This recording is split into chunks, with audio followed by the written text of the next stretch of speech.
next one, any questions before we get into the stipend? So this is part one of the compensation plan. Questions? Can we afford it? Yes, we can. The budget is built for that. It is a balanced budget. If we don't do it, then the alternative is, okay, do you want me to give the steps? That's still gonna cost about like I said, 175, more or less. Don't quote me on that. Don't hold me to that, but it's gonna be in excess of 100,000, 170,000, between 170, 190,000, depending. And then, or if you say, you know what, let's don't do anything, then everything starts getting compressed, because now if you are not moving, if everybody stays the same, let's say everybody stays the same, then the same people year one and year two are gonna be earning the same thing. And that's not a healthy thing. You're going to compress your hiring schedule, and eventually that's gonna happen, if you ever in the future wanna give a pay increase or fix it, it's gonna cost you more at one time. It's not gonna cost you more in the long run, it's just gonna cost you more money at one time to fix that. So, any questions on the hiring schedule for teachers? So this is the teachers, and then this is the proposal, before we move on to stipends. Mr. Garcia, Yes. this pay increase, you were banking on us, on the loan being approved, or? No, that's a good question, and I want to explain this, and it is, to me, it's simple, but it can get easily misconstrued. The reason that I was selecting or requesting for the board to approve a loan was not to support the pay, because that's not good to use loans to do, reoccurring expenses.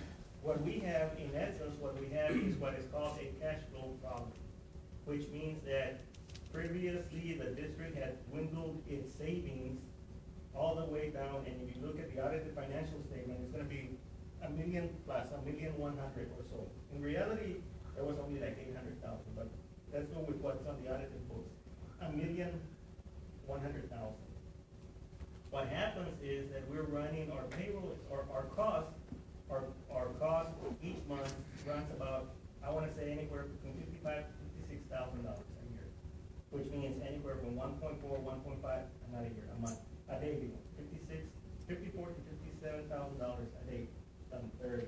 So it's costing you anywhere low end from 1.4 high end to $1.6 million a month to make payroll, to pay the bills, the light, the whole thing. Now this is important because people get hung up on this and that we're broke, and you took the district and you had $1 million and now you're asking for $1 million, and now we're in a very big hole and there's no hope for us. Again, that's not what is happening. This is cash flow. So TA for school districts like ourselves do not give you money on April, and they don't give you money on August. And it's real easy to remember because it's A and A, April and August. So in April, we didn't feel it that much because we're still getting monies from taxes, or taxes coming in November. We have this large amount of money. The state is sending us our allocations, so we're fine. What happens is that in August, because we've already used all our tax monies, we haven't received any new money for this fiscal year, we run short. That's why it is recommended, although it is not required, it is recommended that you have at least 60 days in fund balance. Now, we changed our fund balance policy to say we would like to have 60 days, which puts us optimum fund balance anywhere between 3.2 to 3.4. If you have that kind of money in fund balance, then in April, when you don't get any money coming in, you just pull the money, make your payroll, and it goes back. The thing is that when we only have $1 million in savings for cash flow purposes, we're gonna put it all out in August, and I'm gonna be short anywhere from 400,000 to 600,000, depending on your expenses and things of this sort. That is why we need the loan. It's not because we're broke, and I know that there's misconceptions about that. It's not because I spent all the fund balance and things of this sort. On the contrary, this past year, the amount that we allocated and budgeted, we actually stayed within our budget. For the first time in several years, we didn't come to the board with an amendment to pull money from fund balance. The previous 3 years, or at least the previous 2 years, I know we had. One of them was for 800,000, the other one was for over $1 million. This year, we didn't. Matter of fact, which the proof is on the pudding, as they say, and you will see it when the audit comes in. Matter of fact, I think that we were even able to save anywhere from 200,000 to 300,000. And although I wish I could save 500,000, 600,000, and $1 million, or $1 million savings, but you know what? A start is a start.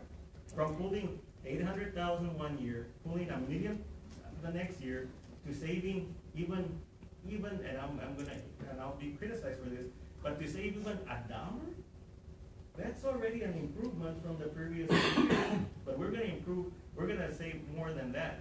Now, what's the final number? I don't know. I'm thinking it's gonna be anywhere between 200,000, 300,000. When do we see that? When we will see that in December, when the external auditors, not myself, not Ms. Landry, not Mr. Ron, external auditors come and they look at all their books and they say, okay, this is how much revenue came in, this is how much you expended, this is how much was left over. Whatever was left over goes into fund balance. So the problem is we had a tax rate issue for August. That's what that is. Sir, it had nothing to do with the windmill money? It has nothing to do with the windmill money. That's another misconception that's out there. This past year, we received close to $800,000 in windmill money. I'm gonna say 753,000, but let's round it up to 800,000. Here's the thing with that.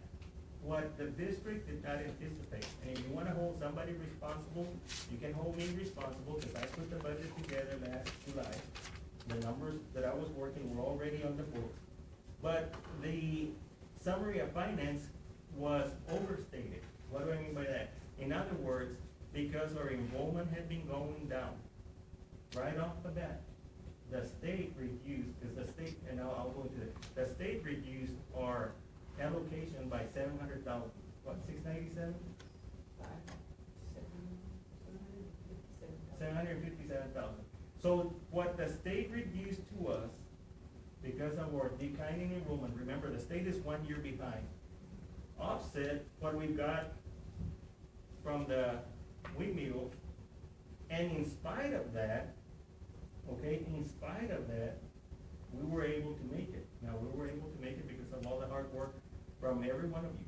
Right off the bat, we closed positions, we started closing down vacancies. Mr. Gonzalez from our maintenance department saved a lot on HVAC contracted services. Ron was able to negotiate a lower kilowatt hour per on the electricity. Our campuses worked hard. They tried to increase attendance. So every little single bit worked. It helped. So with the decrease in student enrollment, that, thank God, and I will say that we were getting money from the windmill, so we were able to just break even. But even in spite of that, guys, we're gonna still be plus anywhere from 200,000 on up. So when I tell you that this is a very conservative budget, you can believe it or you cannot believe it, that's fine. But this is a very conservative budget. We're not putting any extra here, we're not putting buses. Now that's why I wanted the other part of the loan to get buses and computers and invest in our infrastructure that we really do need. But it does not include buses, it does not include any major whistles and bells. This is just a basic budget. It allocates money to the campuses. We restore the money that we took out, which was not a lot of money. We're able to substantiate a general fund increase. I feel real strong about this budget and the recommendations that I'm taking. Sir, and how do you feel about because earlier you had mentioned the perception. I mean, how do you feel about that? Because, us as board members, I think it's imperative that we not forget what we just went through. We had to lay off, teachers and do away with positions that affected people's lives. So months later, we're here and we're proposing an increase, and so the perception is that, well, wait a minute, like, You know, I thought y'all didn't have money, that's why you laid off people, and now you're giving a pay increase. You know, who's to say that next year you're not gonna have to lay off people again? Right. I will, go ahead. I'm inclined to feel the same like I spoke up last week. I know you said that you did this budget with a projected loss of 30 students. What happens if we lose 35 students, 40 students? And my only thing is, I don't wanna see us look what we went through this last year. I mean, people that were laid off were friends and were family, we've known forever. My whole thing is, if there's a step that needs to be given, you know, that's part of the thing. I personally, before any kind of conversation plans, then I wanna see where we're at. And if that means waiting until September, October, regardless of the TRS, then I feel that's what we need to do. I mean, I don't wanna have to look at somebody next year and say, you know, I'm sorry, we gave out 300,000 in raises, but here's your pink slip. Okay. You wanna say something, or you want me to answer it? Go ahead, and then I'll Okay. add on to what you're gonna say. When you say perception, we call it estimation, okay? Our budget is estimated on 70 students less than what we had past year, because it's average daily. Right. So I could say But that's. that's 88 of 70, that's like, that real number, as far as the hard number, is 30. Let me answer your question about perception, because I think that it's a very good question to ask. And I'm gonna answer it in two different ways, and on one of them, I'm gonna get in trouble for answering the one this way, and then the second way, well, it really doesn't matter, because I'm already in trouble, so we'll go with that. You've heard me say this before, that regardless, the business of education needs to continue.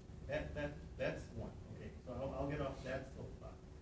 The other thing that you also have to keep in mind is that even, and this is a big even if we had all the money in the world, let's say optimum fund balance of $3.4 million, when you look at the number of students that we have, based on the number of employees that we have or had, regardless, even if we had $3.4 million, we were overstaffed. The only difference between what was proposed, what we actually went through versus what would have been proposed, is this funny word called attrition. If